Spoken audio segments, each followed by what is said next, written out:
Je commence avec 100 $ et l'objectif c'est de les faire passer à 1000 $ le plus rapidement possible. Pour ça, j'ai quelques règles à respecter. La première, je n'ai pas le droit de m'envoyer de l'argent à partir d'un autre compte ou alors de demander à quelqu'un de le faire. La deuxième, c'est que je n'ai pas le droit d'utiliser les plateformes centralisées. La seule exception, c'est pour bridger d'une blockchain à une autre en utilisant le moins de frais possible. On commence tout de suite. J'ai fait mon setup. Je commence avec 100 USDC et 5 fantômes pour payer les frais de gaz. Pour le début du challenge, j'ai choisi la blockchain Phantom. Ça fait un moment que j'observe plusieurs petits projets qui commencent à popper par-ci par-là qui m'intéressent. Et en plus de ça, on a l'énorme avantage sur la blockchain Phantom que les transactions sont quasiment gratuites. Ce qui est parfait parce qu'on commence avec seulement 100 $. Autre chose, il y a 4 $ qui se baladent sur mon compte sur la Binance Smart Chain et ceux-là je les virerai dès le prochain épisode. Déjà, j'ai prévu de venir investir par paquet de 20 $. Je peux donc prendre position sur 5 projets. Pour le coup, j'en ai déjà identifié 3. Le premier projet, c'est Mummy Finance. L'interface te dit quelque chose, c'est normal, c'est un fork de GMX. C'est donc un projet qui permet de prendre des positions avec un effet levier sur la blockchain Phantom. On peut par exemple décider de prendre un long sur le FTM avec un effet levier jusqu'à x30. Pour le coup, c'est pas le genre de projet que je vais utiliser, mais par contre investir dans ce genre de projet là, ça m'intéresse. Phantom étant super rapide et avec des frais de transaction négligeables, c'est clair que ce genre de projet peut intéresser du monde. Le projet est encore super récent avec un lancement le 20 décembre dernier et je considère qu'avec une market cap d'environ 2 millions, il est très loin de son plein potentiel. Et avec une conférence qui arrive le 25-27 janvier prochain, dans laquelle on sait déjà que la fondation de chez Phantom aura des annonces à faire, eh bien je pense très clairement que c'est à mon avantage de jouer cet écosystème maintenant. En plus, on est très loin d'être à une position extrême sur le graphique, ce sera donc mon premier achat. D'après DexScreener, la paire est sur SpookySwap, donc on va aller dessus tout de suite. Et on va regarder si on peut acheter du Mummy. Alors il est pas dans les noms, donc on va regarder au niveau de l'adresse. On va copier-coller l'adresse, tac, coller, ajouter, et on va regarder pour swapper 20 USDC pour du Mummy. Le prix correspond bien, on a vu qu'il était environ à 2 $. Je vais donc venir swapper. Rabi confirme que c'est bien la transaction que je vais faire, je valide. Impeccable, sur des banques on peut déjà voir la stat, on a acheté notre Mummy. Maintenant il y a une petite particularité, c'est qu'on va même pouvoir venir stacker nos Mummy. On peut voir ici qu'on aura un APR de 60% sur ce qu'on va stacker, mais en réalité sur les 60%, il y en a 52% qui sont vested. J'ai regardé dans la documentation, et ça veut tout simplement dire que ces tokens là sont vested pendant une période de 1 an. Donc nous ce qui va nous intéresser, c'est surtout l'APR en FTM. On va tout sélectionner et let's go. Nickel, ça a fonctionné, comme tu peux le voir, on est bien en staked maintenant. Voilà pour la première position. J'en profite pour faire un petit disclaimer sur ce que je propose dans cette série. C'est un challenge que je fais pour le fun. Je prends des risques démesurés avec des pourcentages démesurés de mon portefeuille par rapport aux 100 € que j'ai décidé d'investir là-dedans. Et je suis totalement ok si demain ce portefeuille-là il vaut 0. Je préfère donc te prévenir que je fais ça à titre informatif et de divertissement. Ce n'est en aucun cas des conseils en investissement. Maintenant, si tu as envie de suivre ces positions et de faire exactement la même expérience de ton côté, eh bien libre à toi de le faire, mais je ne suis en aucun cas responsable des résultats.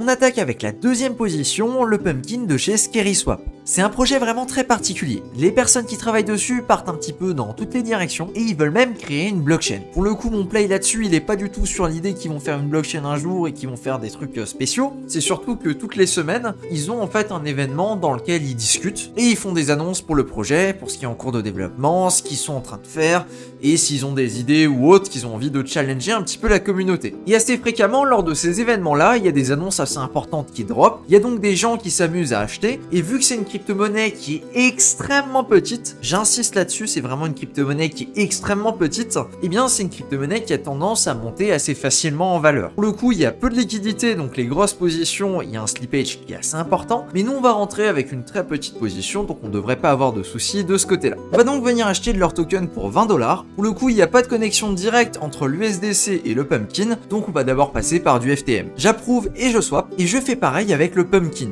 La transaction vient de passer et on peut même la voir sur DexScreener. L'appel avec les news, il arrive dans 1h30 et pour toi, ça va passer comme ça. On se retrouve à la fin de l'IMA sur leur Discord, il n'y a pas eu de grosse annonce et le prix n'a pas beaucoup bougé. Pour le coup, je vais garder la position et on verra bien là où on en est lors du prochain épisode. Et on attaque avec le troisième play du jour, Equal. C'est donc un DEX mais avec quelques particularités. La première, c'est qu'en ajoutant de la liquidité, tu peux sélectionner si la pool de liquidité est volatile ou si elle est stable et en fonction de ça, il y a des frais différents qui vont venir s'appliquer. La deuxième particularité, c'est que les gens qui vont venir distribuer de la liquidité, eh bien eux ne vont pas venir générer les frais directement. En fait, les gens qui viennent déposer déposer de la liquidité reçoivent des tokens equal, du coup des tokens du protocole. Et les tokens du protocole, eux, peuvent être bloqués afin de voter. Alors là, tu vas me dire, mais voter pourquoi? Eh bien, ils vont voter pour les pools qui vont recevoir la plus grosse allocation de jetons equal. En fonction des pools dans lesquels tu vas venir voter, tu vas venir générer des intérêts, et ces intérêts-là, cette fois-ci, ils viennent des frais qui sont engendrés par les différents swaps, ainsi que par les bribes qui peuvent être payés par des projets pour encourager certains votes. Ouais, c'est un projet plutôt complexe. La version 1.0 de Solidly avait pas mal de bugs, et son plus gros souci, c'est qu'elle avait des smart contracts qui étaient non upgradable. C'est-à-dire qu'à partir du moment que c'était lancé, bien s'il y avait un défaut, on pouvait plus le corriger. Il y a certains projets qui se sont lancés, qui ont modifié le concept, qui ont changé 2-3 choses. Au niveau de l'interface, par exemple, celle-ci est beaucoup plus sympathique et beaucoup plus légère que l'interface d'un Solidly classique, mais aussi au niveau des temps de lock qui sont beaucoup plus intéressants. Sur Solidly, on pouvait locker jusqu'à 4 ans ces tokens. Pas la peine de te faire un dessin, 4 ans dans les cryptos, c'est énorme. Sur Equalizer, le temps maximum pour un lock, il est de 6 mois, ce qui est déjà beaucoup plus raisonnable. C'est donc un projet qui a lancé il y a environ 1 mois et demi et qui à l'heure actuelle a déjà une TVL d'environ 8 millions, ce qui est un score plutôt sympathique parmi les différents échanges qu'on a à l'heure actuelle sur Phantom. Il a une market cap à environ 4 millions et une grosse quantité des tokens qui ont déjà été distribués sont bloqués. C'est pour ça que je le considère. Le projet me semble encore assez jeune et à l'heure actuelle, il y a encore pas mal de potentiel de croissance. Il suffit de regarder certaines poules de liquidité qui contiennent du equal qui sont pas mal incentivées, avec des APR qui vont jusqu'à 240% pour du WFTM equal. Pour le coup, nous on va pas faire de paire, on va uniquement acheter du equal. On va donc aller tout simplement dans la partie swap, venir swapper 20 USDC pour directement venir récupérer des equals. On autorise et on swap. Au niveau des risques sur ce projet-là, on a notamment la yield assez importante, qui fait en sorte que par exemple sur les dernières 24 heures, on a largement une majorité de gens qui vendent, mais pour le coup la majorité des gens qui vendent, comme tu peux le voir, ce sont des transactions à quelques euros maximum. Pour la majorité, c'est même en dessous du dollar. Alors que les achats, à l'inverse, eux sont dans des tranches qui sont plus élevées avec quelques centaines de dollars à chaque fois sur les différents achats. Au niveau du token, je pourrais décider de le bloquer pour générer des intérêts dessus. Mais clairement, on est sur un token qui est assez volatile et qui a tendance à monter en pic à certains moments. Donc l'idée, c'est pas d'être bloqué dans ma position, mais c'est plutôt de bien pouvoir vendre si à un moment il y a une opportunité et que j'ai envie de pouvoir vendre. Et on va commencer avec 100 USDC et voilà la nouvelle répartition. On a gardé 40 dollars en USDC. J'ai déjà quelque chose de prévu dans le prochain épisode là où on pourra s'en servir sur une autre blockchain. On a 20 dollars en Mummy, 20 dollars en Pumpkin et 20 dollars en Equal. J'ai également pris note de l'airdrop dans lequel on a participé. Au cas où il faudra claim ou autre, il faudra qu'on bridge sur la blockchain pour pouvoir venir le récupérer. Dans tous les cas, même si c'est une toute petite somme, c'est pas grave parce qu'on fait un challenge de 100 à 1000 dollars et il y a de très bonnes chances que ce soit quand même intéressant. Voilà donc pour le premier épisode de la toute nouvelle série. N'hésite pas à me mettre en commentaire ce que t'en as pensé. Par exemple, si tu penses qu'il y a des choses que je peux améliorer. Si tu veux aller plus loin, je t'invite à regarder la vidéo qui s'affiche à l'écran. Dans celle-ci, je te dévoile mon plan pour tout cartonner en 2023. Merci de ton attention, c'était Cryptomage. Ciao.